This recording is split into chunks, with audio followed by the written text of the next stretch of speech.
Okay, so one of the things that I like to teach about in Julius Caesar is the motif of flattery. And in particular, we're focusing on Acts 1 and 2. We'll get to how flattery recurs in Act 3 in another video, as well as in Act 4. But for right now, the focus is on teaching what a motif is and then the examples of it. In Julius Caesar, we have this significant motif, and the motif is a motif is a recurring pattern in a work of literature, usually a subject, a theme, or an idea of a single literary work. Sometimes it's in multiple works. But in Julius Caesar, the motif of flattery is the one that we're working on. Well, the whole thing is what is flattery? Well, flattery basically means to do nice things to people in order to get them to do favors for you or to provide power. We don't want to confuse a motif with an archetype, which is a recurring pattern in literature, history, and culture. We're just making sure that, because archetypes are big patterns like flood stories, epic heroes, tragic heroes. We're worried more on smaller things. Usually, in this case, we're going to talk about the idea of flattery. So as we move forward then, obviously, in Act 1, Scene 2, Cassius flatters Brutus, and he pretends in his little speech that I, your glass, will provide to you what you need to know about yourself. So let me get this straight. In the dialogue between the two, which at your leisure you are to read, Cassius is going to play the role of a mirror, and he is going to reflect to Brutus, this wonderful stick figure right here, we'll label him, Brutus, all the good things, and we'll make the Brutus in the mirror, which, because he's kind of exaggerated, we're going to make him really strong and have tremendous muscles, etc., that he didn't have before. So there we go. There's him with his guns. All right? So there's Cassius flattering Brutus about how awesome he is and how noble and honorable he is. Right? And that's one of the things that Brutus always wants to be anyway, right? These two things. He's quoted in the very same conversation because he says, well, if you're going to have me do something aught for the general good, set honor in one eye and death in the other, for I shall look on both indifferently. For so shall the gods speed me that I love the name of honor more than I fear death. Thanks, Brutus. Also, our guy...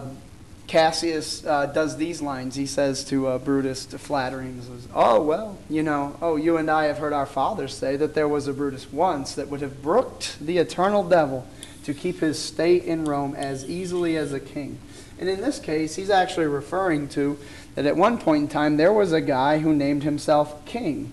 His name was Tarquinius. And one of the problems with Tarquinius is that he named himself king, but the thing is that Rome is a republic.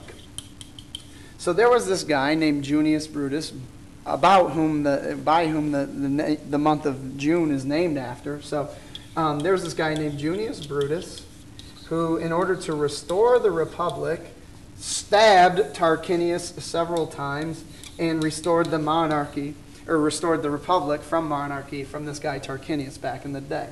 Once again, this is a great way to flatter somebody. Well, your family was so awesome back in the past, maybe you should take action now. Moving forward then, in Act 2, Scene 1, we have flattery, but this time it's not Brutus that's getting flattered, it's basically going to be Decius Brutus flattering Julius Caesar.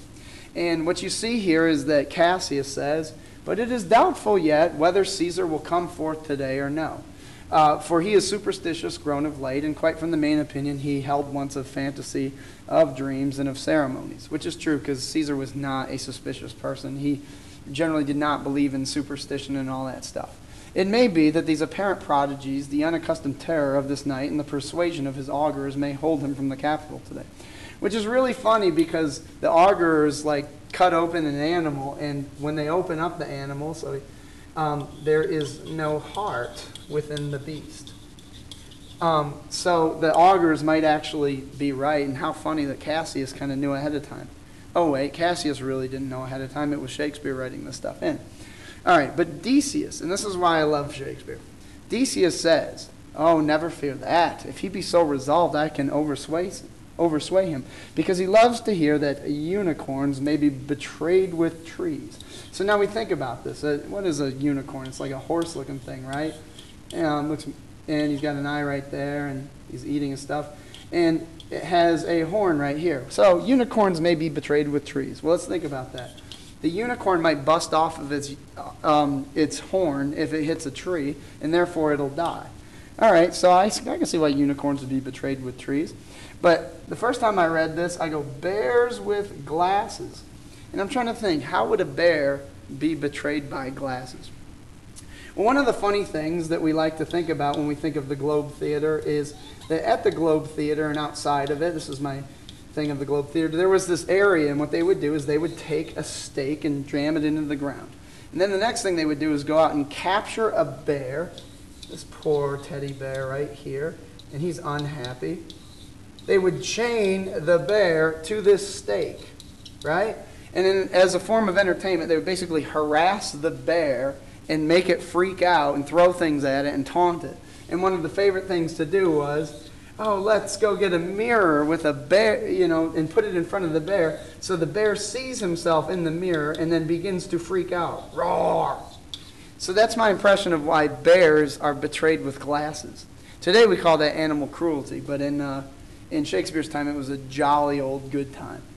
Next thing, elephants with holes. Well, that's obvious. If an elephant falls into a hole, that's going to be kind of a pain in the butt to fix because getting them out is heavy. Lions with toils. I always thought that was an interesting way of betrayal, but then again, if you think about it, the male lions out on the, out in the veldt in South Africa, they generally don't do anything. They just wait for the females to go get and hunt down the food, and then they bring it back. And so last but not least, men with flatterers. And then what's funny is that this is going to play out later in the play. And when I tell him he hates flatterers, he says he does, and then being the most flattered, let me work. For I can give his humor the true Brent, and I will bring him from the capital. Which eventually he does, which is the content of what we're going to study next. So later on in Act 2, Scene 2, Decius Brutus shows up at Caesar's house and says, "Most mighty Caesar, let me know some cause, lest I be laughed at when I tell them so." Because Caesar just told him that he's not going to the capital. Caesar, the cause is in my will, and I will not come. That is enough to satisfy the Senate. But for your private satisfaction, because I love you, I will let you know. Hello, dude, big mistake. Don't tell him. Don't tell him the reasons, because he's going to use them against you. Well, nonetheless, Caesar goes on and says, "Calpurnia here, my wife, stays me at home. She dreamt tonight that she saw my statue, which like a fountain with 100 spouts did run pure blood, and many lusty Romans came smiling and did bathe their hands in it. And these does she apply for warnings and portents," which that means stuff that tells the future, "and evils imminent, and on her knee hath begged that I will stay at home today." Shouldn't have told Decius Brutus that, because look what he does.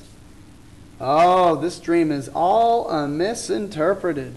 It was a vision fair and fortunate. Your statue spouting blood in many pipes, in which so many smiling Romans bathe, signifies that from you great Rome shall suck reviving blood, and that great men shall press for tinctures, stains, relics, and cognizance. This by Calpurnia's dream is signified." And, as somebody on the outside looking in, Caesar is totally duped. "And in this way have you well expounded it." Uh-oh. Decius Brutus then even goes further. "I have, when you've heard what I can say, and know it now, the Senate hath concluded to give this day a crown." Hello, we're taunting you. We want you to come to the Caesar. "We're going to give a crown to mighty Caesar if you shall send them word. You will not come. Their minds may change. Besides, it were a mock apt to be rendered for someone to say, 'Break up the Senate till another time when Caesar's wife shall meet with better dreams.' If Caesar hide himself, shall they not whisper, 'Lo, Caesar is afraid'?" See, this is one of the reasons why this is such an awesome play, because he's flattering him and yet he's harassing him at the same time. You're not going to listen to your wife, are you? I mean, she had a bad dream and no Senate? The response to this is, "Come on, man." "Pardon me, Caesar, for my dear, dear love to our proceeding bids me tell you this, and reason to my love is liable." And in retrospect, you're like, don't trust him. But look, he's totally duped. How foolish do your fears seem now, Calpurnia. I am ashamed that I did yield to them. Give me my robe, and I will go. And at the Capitol, he is going to get stabbed over and over and over again.